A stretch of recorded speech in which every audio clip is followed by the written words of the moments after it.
जी नाज़रीन, इस वक्त मौजूद हैं हम कराची सिटी कोर्ट के अंदर और आज एक तारीख साज दिन है और नौजवान क़यादत में से जो इलेक्शन हुए हैं उसमें आमिर वराइच साहब जो हैं वो सदर मुंतखब हुए हैं इलेक्शन के अंदर। आमिर भाई, पहले तो आपका शुक्रिया कि आपने वॉइस ऑफ रियल्टर को वक्त दिया। आपके आने से, आपके जीतने से, आपकी क़यादत से हम क्या समझें, क्या देखें कि इंशाल्लाह आने वाले वक्तों में जो वकला हैं, उनके जो वसाइल हैं और कानून की जो बालादस्ती है उसमें किस तरह से अच्छा फ़र्क जो है वो आएगा। इंशाअल्लाह ताला जब अल्लाह ताला ने जो मौका दिया इसको हम प्रॉपरली यूटिलाइज़ करेंगे और हमारे वकला के जो भी मसाइल हैं मैं पूरी कोशिश करूँगा उसको जल्द अज जल्द रिज़ोल्व करें। उसमें मुख्तलिफ़ इशूज़ को मैं डिस्कस कर चुका हूँ और इंशाअल्लाह ताला हम उसको कर पाएंगे। आमिर भाई, वो कौन कौन से ऐसे मसाइल हैं जो आप समझते हैं कि फ़ौरी तौर पे हल होने चाहिए और आज से पहले उनकी तरफ जो है वो तवज्जो नहीं दी गई? देखें, मेरे ख्याल से मैंने जो 4 पॉइंट्स रखे थे जिसमें से एक हॉस्पिटल है, एक हाउसिंग सोसाइटी है, एक रिटेनरशिप है और एक नादरा ऑफिस है। इंशाअल्लाह ताला मैं प्रायोरिटी बेसिस पे इन सबको करूँगा। आमिर वराइच साहब, आपका शुक्रिया कि आपने वॉइस ऑफ रियल्टर को वक्त दिया। इलेक्शन की गहमा गहमी में और आज जो है वो इलेक्शन कंप्लीट हो चुके हैं और आमिर वराइच साहब जो हैं वो सदर मुंतखब हो चुके हैं कराची बार एसोसिएशन के। मेरे साथ मौजूद हैं नामवर वकील हैं, आपका तारुफ जो है वो लफ्ज़ों का मोहताज नहीं है, इसरार अली शाह साहब हमारे साथ मौजूद हैं। इसरार साहब, आपका शुक्रिया कि आपने वॉइस ऑफ रियल्टर को वक्त दिया। इसरार भाई, ये जो इलेक्शन हुए हैं इनकी गहमा गहमी लगी हुई और आप जो हैं वो भी आइंदा जो है वो GS के जनरल सेक्रेटरी के उम्मीदवार हैं। इलेक्शन जो हुए वो आप समझते हैं कि बिल्कुल ठीक हुए? कोई इसमें कहीं से जब वकला के इलेक्शन होते हैं तो यकीनी तौर पे कोई ऐसा मामला जिसे हम कहते हैं धांधली, वो तो सामने नहीं आ सकती। सबसे पहले बताएं, जो इलेक्शन हुए हैं उसके रिज़ल्ट से आप मुतमईन हैं? बिस्मिल्लाहिर्रहमानिर्रहीम। ये वाहिद इलेक्शन है हम वकला का पूरे पाकिस्तान में जो बिल्कुल ट्रांसपेरेंट और बिल्कुल शफाफ होता है और नज़र भी आता है।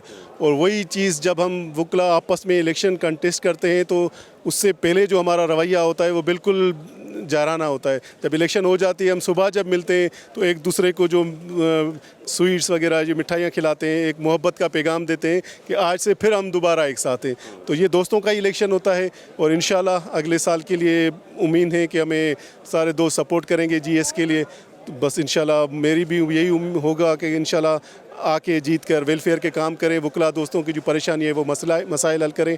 और मुझे तमाम खास करके राइल भाई, रहमान भाई, इनका तमाम शुक्रिया, इन्होंने मुझे आज तक सपोर्ट किया। उम्मीद है कि अगली इलेक्शन जो आएगी उसमें भी सपोर्ट करेंगे। सब दोस्तों का शुक्रिया, थैंक यू। साहब, आपकी फिर नज़र भी होगी, एक साल तो है आपके जनरल सेक्रेटरी बनने में इंशाल्लाह ताला, लेकिन एक साल का जो ये पीरियड है जिसे हम ग्रेस पीरियड कह लें, उसमें हम नज़र भी रखेंगे कि वकला के मसाइल हैं क्या? बिल्कुल। मैं तो मेरा जो मैनिफेस्टो था लास्ट ईयर उसमें काफ़ी ऐसी चीज़, खास करके जो नौजवान वकला है उनके लिए रिटर्नरशिप थी, जो हॉस्पिटल का था। हॉस्पिटल तो यहाँ नहीं फ़िलहाल इतनी बन सकता, जो डिस्पेंसरी उसको कहते हैं कि तक कम से कम जो वकला की टेस्ट वगैरह हो वो फ्री हो। उनके जो फैमिलीज़ के जो इश्यूज़ हैं वो जो ज़ाहिर है नौजवान वकील आते हैं तो उसमें इतना उनको अर्न नहीं होता, वो फ़िलहाल सीखने की पोजीशन में होते हैं। तो कम से कम इतना होना चाहिए कि उनको रिटर्नरशिप मिलनी चाहिए। और छोटे जो मसाइल हैं, उनके जो फैमिलीज़ के इशू है, वो खास करके जो मेडिकल के से रिलेटेड है, वो मेरा फर्स्ट प्रायोरिटी पे होगा कि वो दोनों चीज़ें जो बेसिक चीज़ें हैं वो हल की जाए इंशाल्लाह। राइल हारून साहब भी हमारे साथ मौजूद हैं, इनसे बात करते हैं। किस तरह से सेकंड करेंगे आप इसरार साहब की बात को? इन्होंने वकला के जो मसाइल हैं और जो सेहत के मसाइल हैं उनकी जानिब जो है वो तवज्जो मबज़ूल करवाई। जी, जिस तरह से मेरे बड़े भाई हैं सैयद इसरार शाह साहब, जिस तरह इन्होंने बताया कि जो वकला को जो मसाइल आ रहे हैं, जो नए वकील आते हैं उनके इतनी नई अर्निंग नहीं होती या उनको नहीं होती तो रिटेनरशिप मिले उनको और उनकी वेलफेयर के लिए काम करें, या मेडिकल के जो है कार्ड्स होने चाहिए जिस तरीके से हमारी रियल्टर एसोसिएशंस में दिए जाते हैं, जिसमें वो हॉस्पिटल्स में जाके वो कार्ड को यूटिलाइज़ कर सकते हैं। तो बहुत सारी ऐसी चीज़ें हैं जो अभी नहीं हैं। और अब जो क़यादत आई है वकीलों की, वो मैं समझता हूँ कि बड़ी यंग और एनर्जेटिक है और ये बड़े सालों बाद एक चेंज आया है इधर कराची बार की पॉलिटिक्स में भी। तो इंशाल्लाह ताला आप देखेंगे बड़ी चेंजिंग्स आएंगी, एक्सपेक्टेड हैं इंशाल्लाह। रहमान साहब, आप क्या कहेंगे? वकला क़यादत जो है उसका जिक्र हो रहा है, नई आई है, आप क्या समझते हैं कि क्या होना चाहिए? आपकी तजवीज़ इस हवाले से क्या है? देखिए, सबसे पहले तो मैं मुबारकबाद पेश करूंगा आमिर वराइच साहब को कि उन्होंने सदर का इलेक्शन कंटेस्ट किया और जीता। नौजवान क़यादत है और विलफुल है और उम्मीद है कि वकला की बेहतरी के लिए, उनकी वेलफेयर के लिए अपने हिस्से का काम सर अंजाम देंगे। और इसके साथ साथ जो भी जीते हैं मैं सबको मुबारकबाद पेश करता हूँ और इंशाअल्लाह ताला हमारा भी इसमें कुछ ना कुछ पार्टिसिपेट रहेगा। और ख़ुसूसन इसरार भाई के लिए मैं दुआ गो हूँ, इंशाअल्लाह वो नेक्स्ट ईयर जनरल सेक्रेटरी के उम्मीदवार होंगे और हमारी जो भी हमायत होगी उनके साथ होगी। बहुत शुक्रिया एम रहमान साहब।